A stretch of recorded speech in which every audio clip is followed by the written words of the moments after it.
নবী সাল্লাল্লাহু আলাইহি ওয়াসাল্লাম কাবা ঘরে নামাজ পড়ছেন। আবু জেহেল নাম শুনেছেন? আবু জেহেল দেখে ফেলেছে, এসে নবী সাল্লাল্লাহু আলাইহি ওয়াসাল্লামকে আঘাত করেছে, একটা ঘুষি দিয়েছিল। আল্লাহ রাসূল সাল্লাল্লাহু আলাইহি ওয়াসাল্লাম কিচ্ছু বলেন নাই। এই দৃশ্যটা দেখেছেন একজন দাসী, দেখে হামজা রাদিয়াল্লাহু আনহু স্বীকার করে ফিরছিলেন। তিনি কিন্তু তখন ইসলাম কবুল করেন নাই, নবীর চাচা, আপন চাচা। হামজা রাদিয়াল্লাহু আনহু আসছেন, তাকে বলছে ইয়া আবু আমারা, ইয়া আবা আমারা, হে হামজা, তার উপনাম ছিল এটা। তুমি যদি দেখতে কিভাবে আবুল হাকাম ইবনে হিশাম মানে আবু জেহেল তোমার ভাতিজাকে গালি দিয়েছে, আঘাত করেছে।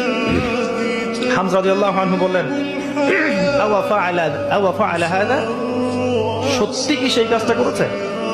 তখন এই দাসী বলছেন ই ওয়া রব্বি, আল্লাহর কসম, সত্যি এই কাজটা করেছে। তখন তিনি ঘোড়া ছুটিয়ে কাবা ঘরে গেলেন, গিয়ে দেখলেন আবু জেহেল দাঁড়িয়ে আছে সবার সামনে, কাবা ঘরে সবার সামনে আবু জেহেলের কলার ধরে তাকে প্রচন্ড জোরে একটা ঘুষি দিয়ে বললেন যে আতাশতুমুনি ওয়া আনা আলা দীনিহি, তুমি কি আমাকে আঘাত করবে? আমি নিজে তার দ্বীনের উপরে আছি। আকুলু মা ইয়াকুল, ও যা বলে, আমার ভাতিজা যা বলে আমিও তাই বলি। রুদ্দাহা ইন ইসতাতা'তা, তোমার যদি ক্ষমতা থাকে এই ঘুষি ফিরিয়ে দিয়ে দেখাও। কে বলেন এই কথা?